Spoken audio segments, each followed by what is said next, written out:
favor in the eyes of Yah and was told to build a boat. And what's very interesting about this story is that actually the whole story gives the working definition of grace that we previously saw in our word study in the video before.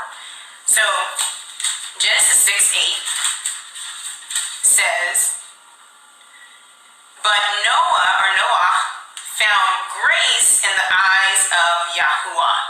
Right? So this idea that he was able to receive the ability to fence in his seed, or encamp his seed. And so this is before we have a physical camp of people or tribes. This idea of fencing in the seed into a protected place was found in its action form with Noah. He was given an opportunity to then save or fence in or enclose his seed, and that was done in the ark. Okay? So then you see the working definition of grace is to be brought into a protected place. So when you see the definition being translated in the ancient Hebrew lexicon as the camp, it's not talking about any camp. It's talking about Yah's camp. Okay? So the idea of grace is then to be brought in or to be enclosed, or the seed to be enclosed in the camp. Now what's interesting is that the camp tells you the camp was kind of set up in a circle. Some use circles. So these are all tents, and the tents are set up like this, pretty much in a circle. I mean, you've seen different pictures with the tabernacle set up, and then you also have a center of like a meeting or a place where people dwell. I'm not talking about the actual 12-tribe camp. I'm just talking about a picture of a tent. And the reason why it's set up with people on the sides is because they serve as protection of all that's within the camp. Okay, so obviously the ark served as a protection of all those that were inside of the ark. And then the physical camp serves as a protection for all those who dwell inside of the camp. And then obviously Yah's people serve as a protection from all of that outside of the world. Okay, so then there's beauty in the camp. So you see the definition for beauty. The camp is seen as a place of refuge. Okay, so Yah talks about this a lot, and I know this is a big argument and a big contention amongst Hebrew Israelites, this idea of refuge for people who are not the seed that's being protected. And Yah deals with this actually probably better than any of us ever could. So let's read a few verses. If grace means being inside of the camp, right, or being inside the protected place, let's see what Yah has to say about other people receiving grace who are not necessarily those who are the seed.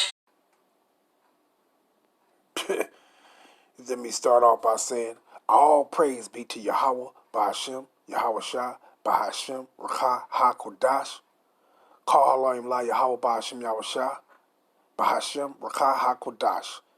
And double honors to the big brother and the men of Great Millstone, and to the rest of the brethren on down that's teaching and preaching the true doctrine of Yahweh, Ba'ashem, Yahweh Shah, Shalom, Bayatah, Dawadah.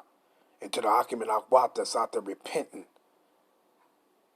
trying to practice to be obedient to Yahweh Ba'ashem Yahweh Shah and not disobedient. Shalom to you, Mashpachah. It's your Hakarab coming at you with a quick one. And I'm going to try to make this quick, because there's so many scriptures you can go to.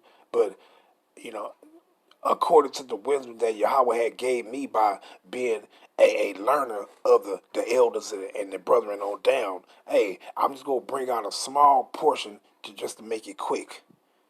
But you saw just a bunch of nonsense. Like, I don't get this with our people. Here it is. The Most High's grace and His mercy is for you. You ain't even supposed to be worrying about no other people that His grace and mercy is not for. Even like when it comes to our own people. He said, what he said in 2 Esdras 9, he says, don't be concerned how the ungodly shall be punished and when. This is concerning your own people. He said, don't be concerned how the ungodly shall be punished and when, but be concerned how the righteous shall be saved. Whose is the world and whose for world the world was created. We're briefly paraphrasing if I'm not on point with that. In 2 Esdras, the 9th chapter, around 11 to the 12th, 13th verse. Like, man, like, I don't get this with our people. You should be glad that you find, okay, mercy is for you. He gonna show grace to you. That's what you should be glad of. You should not be worrying about these damn heathens. But what you see, these people that don't get it, these people that don't fully understand. First of all, she out of order. Cause she ain't use all that drawing and that pictogram and all that shit. That's just dumb shit right there. See, don't understand nothing, man. Motherfucker, people think that because they can read the scriptures that you actually have understanding. She's sitting back talking about that the Most High dealt with, the Most High done with. Do, let me just get it. Let me just get it started. Stop running my mouth. That don't make no sense. These people always trying to bring in these heathens. No, and the Israelites, the children of Israel, we serve as a protection for those that are on the outside, the other nations. That's a lie. We don't serve as no protection for no damn heathen nations. No, these motherfucking non-Israelites. You crazy? We don't even serve for protection among our own people, the 2/3. What is she talking about?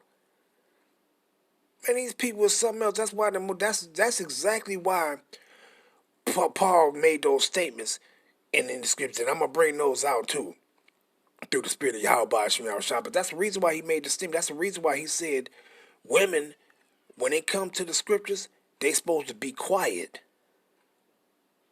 You're not supposed to be teaching. You're supposed to be quiet, listen and learn and repent.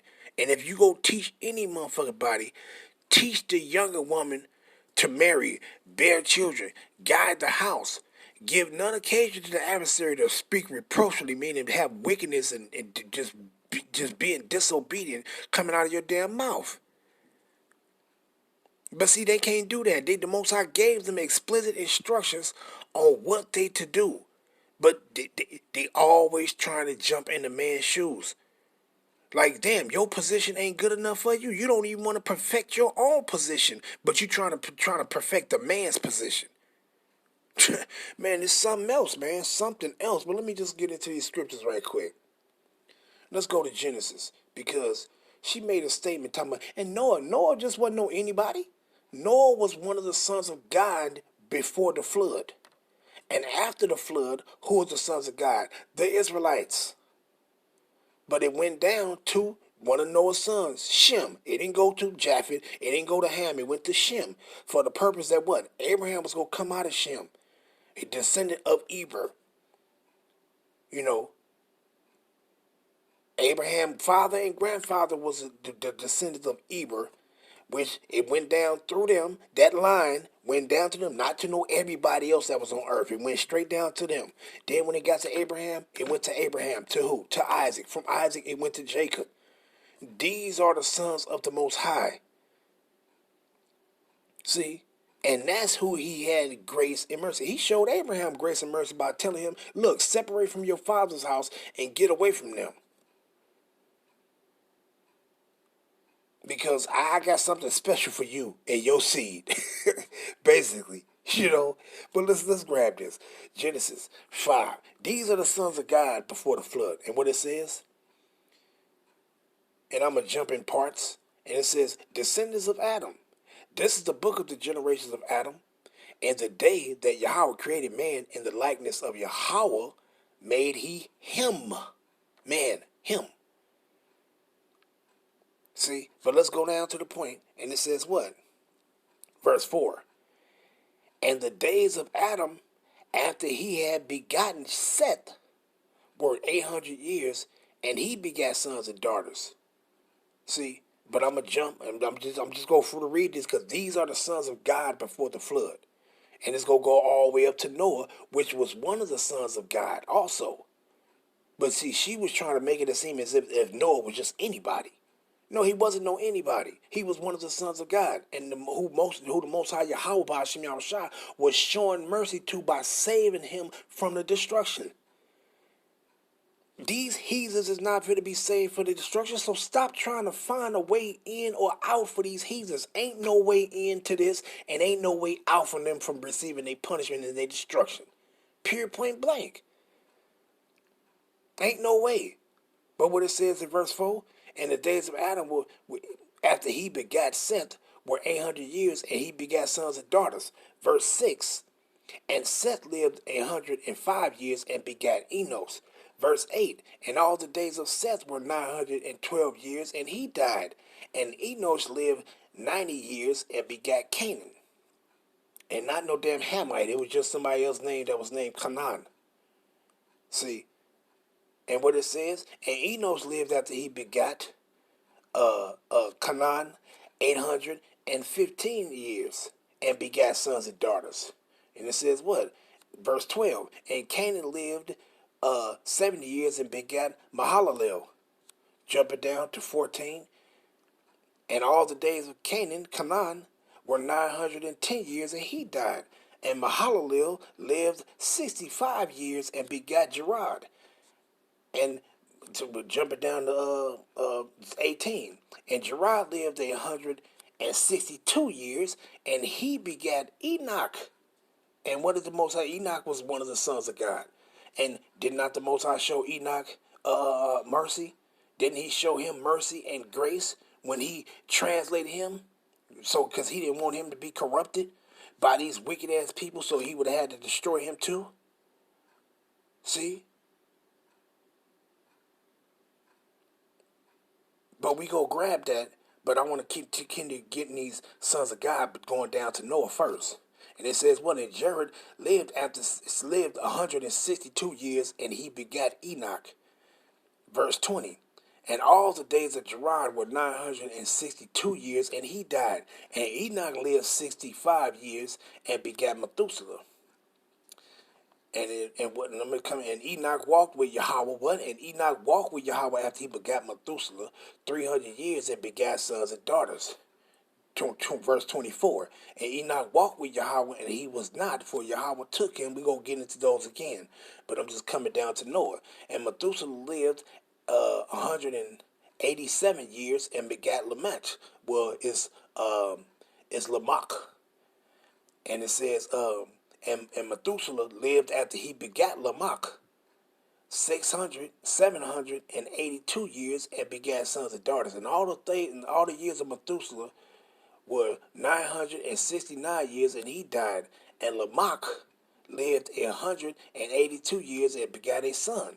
Well, who was his son? And he called his name Noah, saying, this same shall comfort us concerning our work and toil of our hands, because of the ground which Yahweh had cursed. But the point is, Noah, he's the sons of God. See, this ain't talking about no all other people and all this sort of. These are talking about the sons of God. This ain't talking about no other people that was in the earth during that time. The Most High was dealing with the sons, his sons. And if you could receive it through the Spirit, this was us back then. This was the Israelites back then. You know, which was those sons and those daughters and of the Israel. This was us back then. Was inhabiting these bodies back then. But we gonna get to the point. But that Noah was one of the sons of God. See. But let's go here real quick. Let's go to Luke just to speed it up. Luke. Because it ain't about no all people. The Most High had grace and mercy upon Noah. Why? Because Noah was one of the sons of the Most High. And he had grace upon him. Why? Because he had mercy upon him. Why? And saved him from the destruction. Why? Because Noah kept the ways of the Most High. He was an upright man in the eyes of the Most High Yahweh. So he said, okay, I'm going to save him. But you heard what she said. She said that, she made a statement and said that, and if you watch that, she said, and everybody else, it wasn't that they wasn't accepted or allowed to go into the ark. They didn't go into the ark because they didn't want to go into the ark. That's a damn lie. They didn't go into the ark because their ass was wicked. That's why.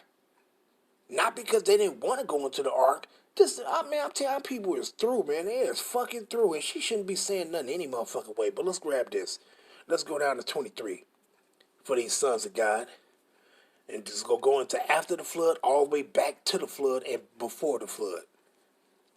And what it says. You see what it says right here? Genealogy of Yahushua. And it's going to go all the way back from Yahushua all the way back to us and all the way back before us, but to the flood, and to Noah, and all the way back to the time of Adam, which is showing you that there's one specific line. These are the sons of God.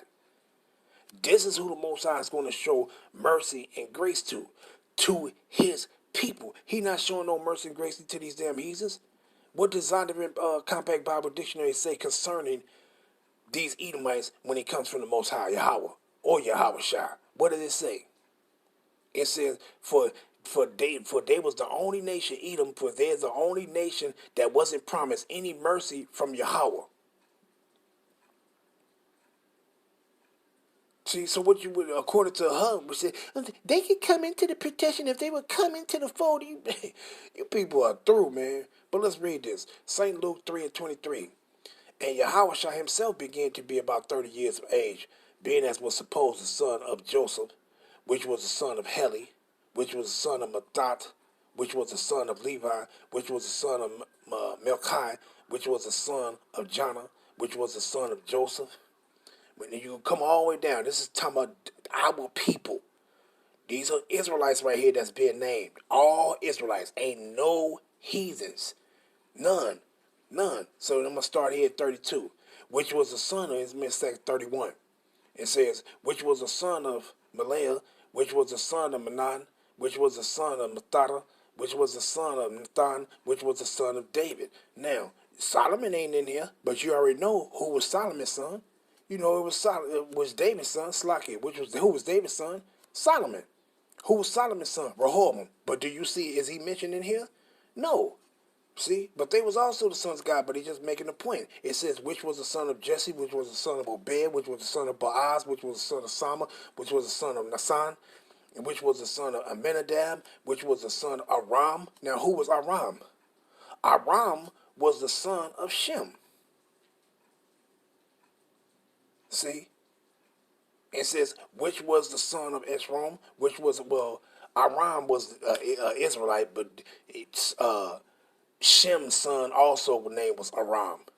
See, but this is the Israelite right here, named Aram. And it says, which was the son of Esrom, which was the son of Phares, which was the son of Judah, which was the son of Jacob, which was the son of Isaac, which was the son of Abraham, which was the son of Terah, meaning Abraham's grandfather, which was the son of Nahor, which was the son of Sharug, Ragul, Peleg, Eber, Salah, Cana, Naz, going all the way back, Canaan, Arphaxad, Shem, Noah.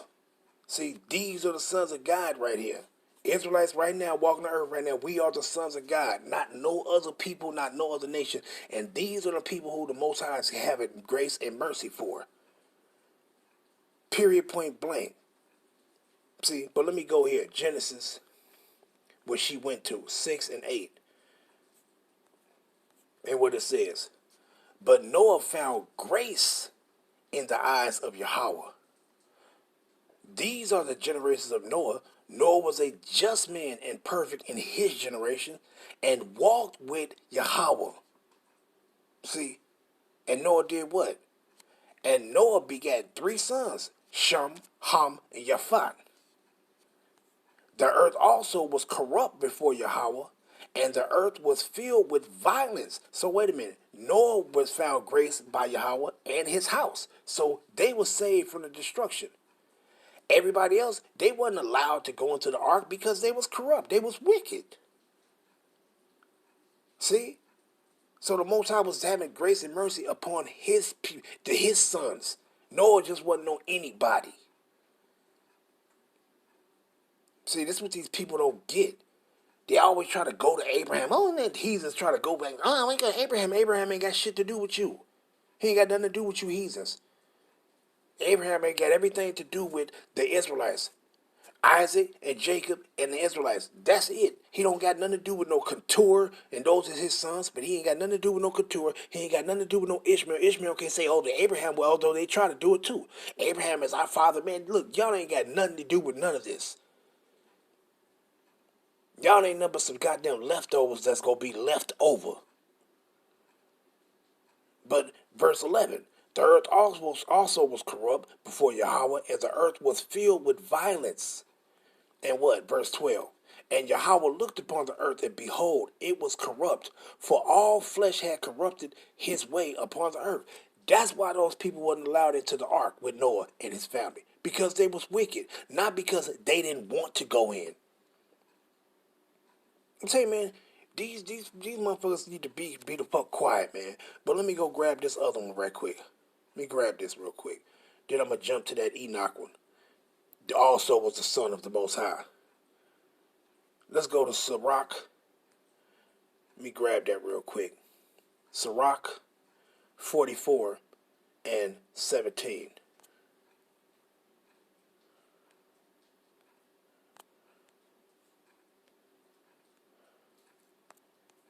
Sirach here.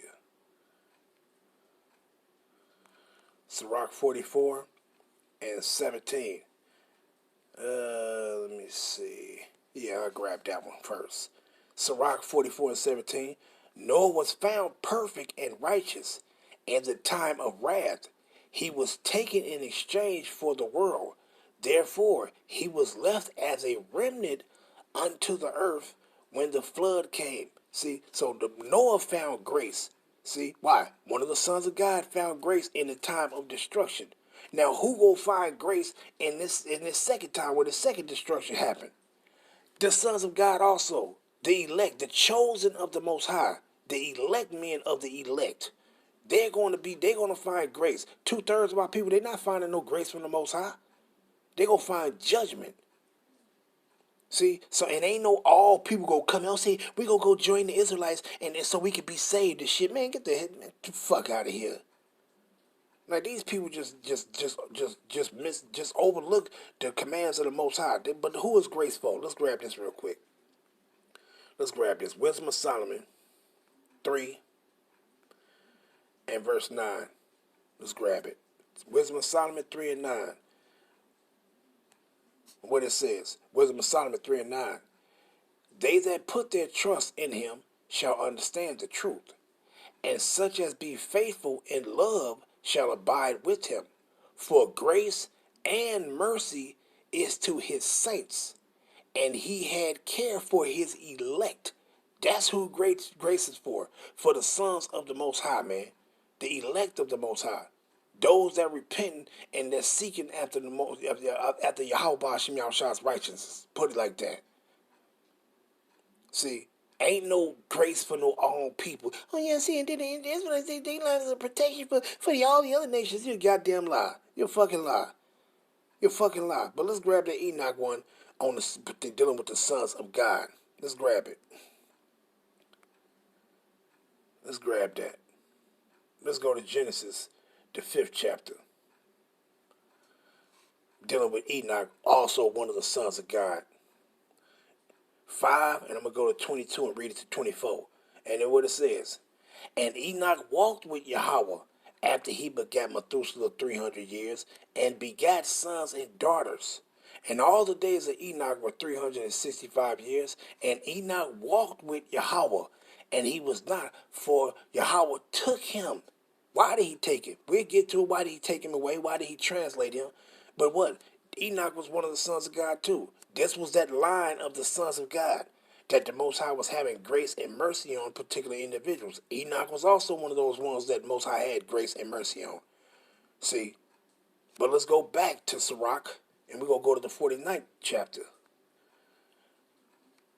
Let's go back. Sirach 49. Always rooting for these damn heathens. Ain't no way for them. They ain't welcome. They ain't welcome. She told me, yeah, and they was welcome to the ark, but they didn't want to go in. You lie. They was not welcome. They was wicked. What it says right here? Sirach 49 and 14. But upon the earth was no man created like Enoch, for he was taken from the earth. So Enoch was the what? Most High took him away from the earth. Let's go to Hebrews. Hebrews. I ain't want to go into that one. Hebrews 11 and 5. And what it says. By faith, Enoch was translated that he should not see death, and was not found because Yahweh had translated him. For before his translation, he had this testimony that he pleased Yahweh. See, he was walking with Yahweh. He was a man after the Most High's heart. See, he was doing the things that was pleasing to the Most High. So the Most High said, okay, Enoch, I'm for to save you from me. I'm for to save you from the destruction. See, one of the sons of the Most High, not some damn outsider. That was the outsiders, they could come in to a wall of protection and they could be protected through this and through that and then they can come into among the Israelites and they can also be protected. Your goddamn lie, your goddamn lie. See, but what it says, by faith Enoch was translated that he should not see death, and was not found because Yahweh had translated him for his. But for before his translation, he had this testimony that he pleased Yahweh. See, and why does the Most High take him away? First and foremost, he was doing the thing that's pleasing to Yahweh. But why did he take him away? Let's see. Let's go to it real quick. Let's go to Wisdom of Solomon, the 4th chapter. This is why the Most High took him away, translated him. Wisdom of Solomon, the 4th chapter, and let's go down to the 10th verse and 11.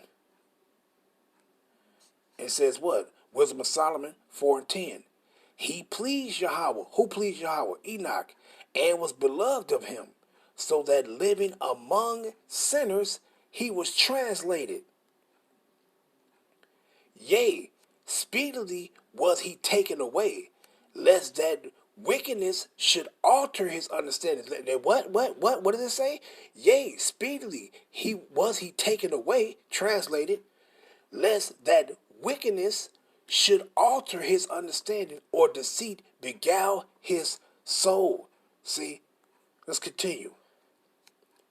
For the bewitching of naughtiness, meaning wickedness, do obscure things that are honest, and the wandering of concupiscences do undermine the simple mind.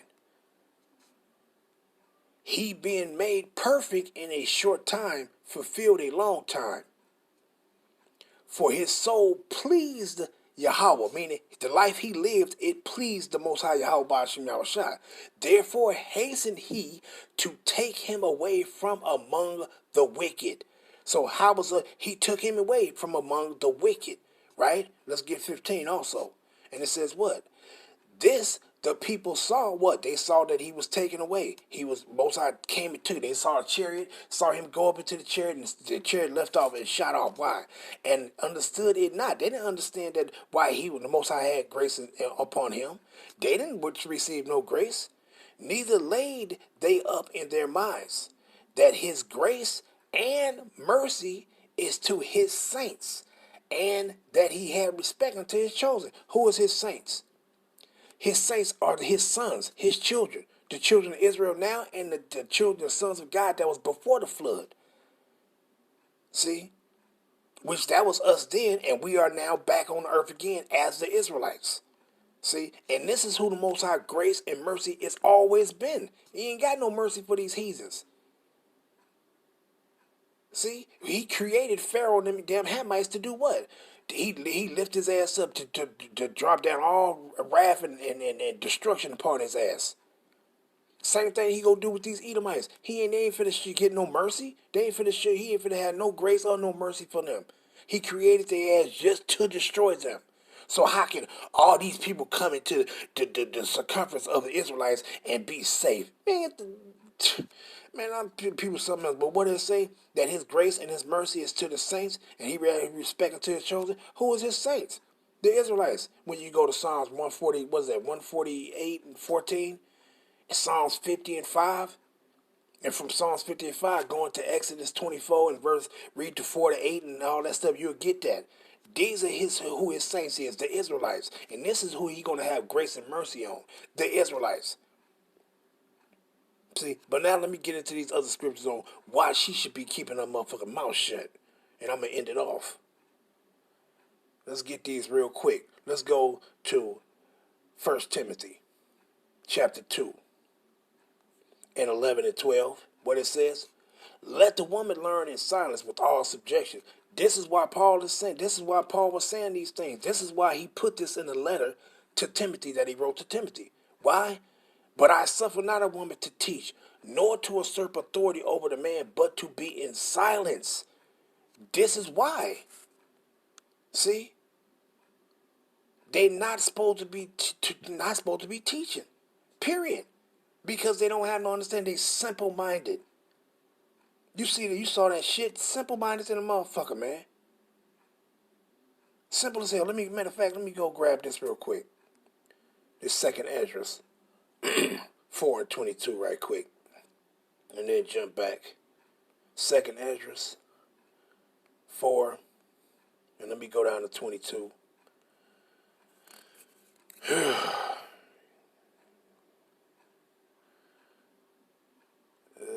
me see. Where we at?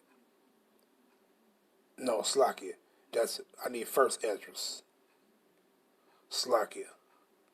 First address, chapter 4 and 22. And it says what? Matter of fact, and this is one of the reasons why he said that. Because they need to be quiet. Why? Because if a woman is teaching, you're gonna err, man. She gonna cause your ass to commit error. You gonna err, man. Following behind a damn woman, listening to what the damn woman say. She trying to teach you. Ain't no woman supposed to be teaching no man. But this is also another reason why Paul said those things. Like, hey, they supposed to be quiet. Let's see why. First answer 4:22. By this also ye must know that women have dominion over you. What does dominion go to? It says what? That the woman should not usurp authority over the man. That authority goes into dominion. Rule over you. See? And if she's sitting back teaching you, that means she got rule over you. She gonna teach your ass to go off and have lack of understanding concerning these scriptures and what the Most High his intentions is concerning his people and every motherfucking body else. But by this also you must know that women have dominion over you. Do ye not labor and toil and give and bring all to a woman? These are the things how you know that she got a rule over you. It says, yea, a man taketh his sword and goeth his way to rob and to steal and to sail upon the sea and upon rivers. And looketh upon a lion and goeth in the darkness, and when he had stolen, spoiled, and robbed, he bring it all to his love, going off for a damn woman, just doing all kind of manner of wickedness for a woman. Wherefore a man loveth his wife better than his father or mother. Yea, many there be that have run out of their wits for women, and become servants for their sakes. See, many also have perished, and have erred, meaning erred, and sinned for women. See, so going back to it, let's get it. Going back to it, what did it say right here? Let the woman learn in silence with all subjection. But I suffer not a woman to teach nor to usurp authority over the man, but to be in silence. That's why she's supposed to be the fuck quiet. See? And what happened right here concerning this? What happened? Didn't Adam go off? Didn't he err behind a woman? Yes, he did. Yeah, he did. See? So this is why he's saying these things that, look, they need to be the fuck quiet. They don't need to say nothing. They ain't supposed to be teaching nothing. Let's grab this. Titus 2 and start at 3. It says what? The aged woman likewise, that they be in behavior as becoming holiness. What is a holy behavior? Not false accusers, not giving too much wine, teachers of good things. Now, who is they supposed to be teaching? They ain't supposed to be teaching a man. Who are they supposed to be teaching? That they may teach the younger woman. These are explicit instructions from Yahweh Shem Yahushua on who the woman of our nation can teach. What it says, that they may teach the younger woman to be sober, to love, and that sober goes into having a sound mind, meaning what? Having a mind well instructed. What is that, Sirach 49 and around, I think, 14 to 16? Having a mind that's well instructed, meaning she's being taught. See? To love their husband, to love their children, to be discreet, chaste, keepers at home, good, obedient unto their own husbands, that the word of Yahweh be not blasphemed. See, and that's what they supposed to be teaching. This is what they supposed to be doing. This is what you're supposed to teach the younger woman if you're an older woman. See, and these are the instructions from Yahweh Hashem Yahushua. See, let's go to here. 1 Timothy 5, and let's grab 14 and 15. And it says what? I will therefore that the younger woman marry, bear children, guide the house, They don't want to do this. They don't even want to perfect this. This is your instructions from Yahweh Ba'ashim Yahushua that was given to Paul to tell you this is what your job is. I will therefore that the younger woman marry, and also the older woman. This is what she's supposed to be teaching the young woman if she gonna teach her anything, because this is what she's supposed to be doing. Bear children, guide the house, give none occasion to the adversary to speak reproachfully. But what? For some are already turned aside after Satan. And turning aside after Satan meaning you transgressing the instructions of Yahweh Ba'ashim Yahushua. You're going against them. See? Disobedient. And you standing up trying to teach, you're being disobedient to the commands of Yahweh Ba'ashim Yahushua. This all you need to be supposed to be doing, teaching a younger woman to love their husband, to bear children, to guide the house, to give none occasion to adversary, how to be a holy woman, be a wife to your husband, to that Israelite man. That's all you supposed to be doing, and you gonna be exalted because of that by Yahweh Ba'ashim Yahushua. But you trying to put your shoes in men's, you trying to put your feet in men's shoes. That's gonna get you fucked. Let's go here. 1 Corinthians chapter 14. And let's start at 33. Because all that drawing on them pictograms and all that crazy shit she was doing. And this is the fence, and this is the ark, and this is the protection. All that shit was confusion. There was nothing but confusion. What it says, 1 Corinthians 14 to 33. For Yahweh is not the author of confusion, but of peace. As in all I'm going to say it like this. It says the churches of the saints, meaning the assembly of the Israelites. Let your woman keep silent in the churches, meaning she's supposed to keep silent in the assembly of the Israelites. She's not supposed to be teaching. And it says what? For it is not permitted unto them to speak. And when you go into that word speak, let's go. Let's show you what it's talking about. Speak. Let's grab it. Let's grab that word. Speak.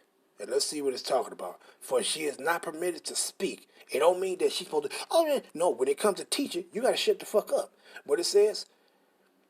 Laleo. And when it go into that word, it says what? To utter no point, but then let's get to the point. Let's go down. And we go get that G. It said to speak. But let's get to what it's really talking about when it means speak. Let's get G 3004. It's punching in. And it's going to go to Lego. Lego, it says what? To say, speak, affirm, over, maintain, to teach. See? So that's what it's talking about. So going back, and what it says, let your woman keep silent in the churches, for it is not permitted unto them to speak. What? It's not permitted unto them to teach. But they are commanded to be under obedience, as also said the law. And what the law said, your ass supposed to be obedient unto your man, and don't try to usurp authority over him. You're not to teach. See? Period, point blank. You're not to teach. Let's read 35 too. And if they will learn anything, let them ask their husbands at home. For it's a shame for a woman to, what?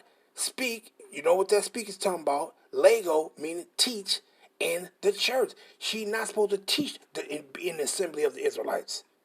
And if she go teach anybody, she's supposed to be teaching a younger woman to do these particular things that she's supposed to be doing. Loving your husband, bearing children, guiding the house, giving none occasion to the adversary to speak reproachfully. These are explicit instructions from Yahweh Ba'ashim Yahushua through the apostles to your ass. But motherfuckers is disrespectful, man. Most I ain't dealing with no damn woman or teacher, man. Learn your position. Perfect your position. But why? They don't like serving the Israelite man. But let's grab this. Acts 6:1. And in those days when the number of the disciples was multiplied, there arose a murmuring of the Grecians, meaning Israelites that was in foreign lands, against the Hebrews, because their widows, meaning their women, were neglected in the daily ministrations. Because why? Ain't no woman supposed to have no job to do in the administration of the ministry. She want to make garments for brothers? Fine. You want to cook some food and take it to brothers? Fine. But as far as you teaching and being an apostle or an evangelist or whatever you want to call it, that's a no-no. What? Then the 12 called the multitude of the disciples unto them and said, it is not reason that we should leave the word of Yahweh and serve tables. What was he talking about? They'd say, he was talking about food. No, he ain't talking about food. He's talking about doing the work of the ministry, teaching, instructing men. And what it said, and a woman has been told not to instruct men. You're not to usurp authority over the man, but to be in silence, period. But it says what? Wherefore, brethren, look ye out among you 7 men of honest report, full of the Holy Spirit and wisdom, to whom we may appoint over this business. To do what? To go out and teach or to instruct other men. See, it's not for women to do, man. Let's grab this a few more and I'm going to end it off. Let's go to Proverbs 8. Proverbs 8 and verse 4, straight to the point. Unto you, O men, I call. What did Yahweh Shah say? Unto you, O men, I call, and my voice is to the sons of men. Did he say his voice was to the daughters of women? No, he said to the sons of men, not the daughters of women. To the sons of men. That's who his voice to. See, let's go get another one. Ezekiel 34. And let's go down to, I'm going to start at 30. Ezekiel 34 and 30. Thus shall they know that I, the Lord Yahweh, their power, am with them, and that they, even the house of Israel, are my people, said the Lord Yahweh Shah. And ye, my flock, the flock of my pasture, are men, and I am your power, said Yahweh, power. Yahweh Shah. He said, what? The flock of his pasture are men. You didn't see no disciples. You didn't see women sitting amongst the Matthew and Thomas and Peter and so on and so forth. You ain't see no women sitting among them when Mashiach was dealing with them and teaching them. Now, when he was teaching the multitude, yeah, you probably saw all kind of women, but they didn't understand. He spoke to them in parables. See, but when he came to speak to and let them know the parables and speak directly to them, it was always men, man. It was always men, never no damn women, man. So these motherfuckers need to know their place, man. Let's grab one more and end it off. Revelations 21. But they hate the instructions of the Most High, man. They disobedient, man. Revelations 21 and 3. And I heard a great voice out of heaven saying, behold, the tabernacle of Yahweh is with men, and he will dwell with them, and they shall be his people, and Yahweh himself shall be what? With them, and be their power, man. So these women of our nation need to understand, man, look, you got to go through the Israelite man. Matter of fact, let me go grab this. 1 Corinthians 11. You gotta understand the Godhead, man. This is the order which Yahweh had established for our people, but they disobedient. See what it says, verse 3. 1 Corinthians 11 and 3. But I would have you know that the head of every man is Mashiach, and the head of the woman is the man. You don't go over his head. You got to go through him. And if you trying to go over his head to Mashiach, hey, that's a breach. That's a breach of the echelon. You gonna be sent back down to the bottom to come up to proper rankings, to come back up how you supposed to. You gonna be told to go deal with your man. Go question him. Go ask him. But what it says, I will not have you to know, but I would have you to know that the head of every man is Mashiach, and the head of the woman is what? Is man. And the head of Mashiach is Yahweh. That's the order. We can't go to over Yahweh's head to go to Yahweh. See? And neither can the woman come over our head to appear before Yahweh. She can't. It's an order. See? Matter of fact, let's grab that other one. And what it says, what is the order? That what? The man, Yahweh, the man of Israel, and the woman. That's the order. She can't go by here. What did Yahweh say? Let's see. What is that? Thinking right now. Let me see. Where is that at? Let me see. Slakia. Let me get that real quick. Slakia. St. John 14 and 6. Yahweh said unto him, I am the way, the truth, and the life. No man cometh unto the Father but by me. You see that? And that's 6 and 44. What else he say? St. John 6 and verse 44. And what did he say? And this is the order. So our women, they can't go by here and go appear before Yahweh Shah. They have to come appear before us first. What it says? St. John 6 and 44. No man can come unto me except the Father which has sent me draw him, and I will raise him up at the last day. But you get the point. That's the order. And I'm going to end it off there. All praise be to Yahweh Ba'ashim Yahushua Ba'ashim Rakah HaKodash. Shalom Yasharala. Wa Abba Babal. Shalom.